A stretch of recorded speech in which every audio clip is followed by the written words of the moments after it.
Only a few people realize that a literally 5-minute cleaning of a single sensor can restore several additional horsepower in any internal combustion engine. In this video, I will show you how to do it and bring the hidden power of your machine back to life, using a 3-liter BMW E61 as an example. Without unnecessary talk, let's get to work.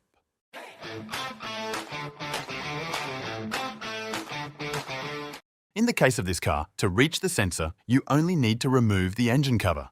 The sensor itself is not bolted in any way. You can pull it out with a firm motion toward you.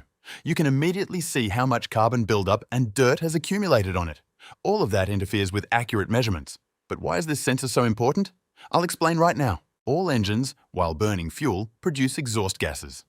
These gases first go into the exhaust manifold and then pass through the hot side of the turbocharger, which they drive, before continuing into the exhaust system.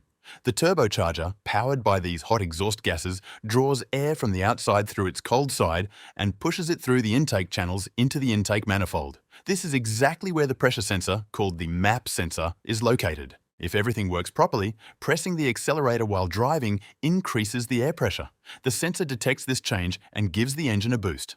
Problems with power most often begin when this sensor is damaged or simply dirty. Then pressing the accelerator pedal is not properly detected by the controller measuring the pressure increase, and the car does not accelerate as it should, or the acceleration takes much longer than it should. In a moment, I will show you how to solve this problem in literally 5 minutes without unnecessary costs, because it is possible that no repair is needed at all. Very often, simple cleaning is enough. I apply a suitable cleaning agent inside the sensor. If you don't know which product to use, write in the comments what car you drive, and I'll help you choose the right cleaner depending on the type of sensor. While the cleaner penetrates the carbon buildup inside, I clean the opening in the intake manifold using a vacuum cleaner so that no dirt falls inside. We don't want any surprises in the combustion chamber.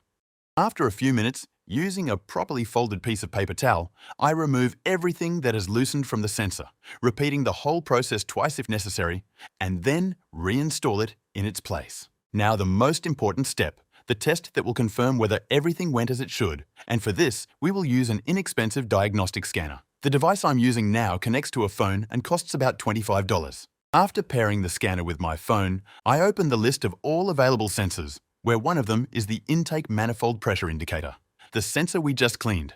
Now the question is how to tell whether everything is working properly or if the sensor has failed and needs to be replaced with a new one.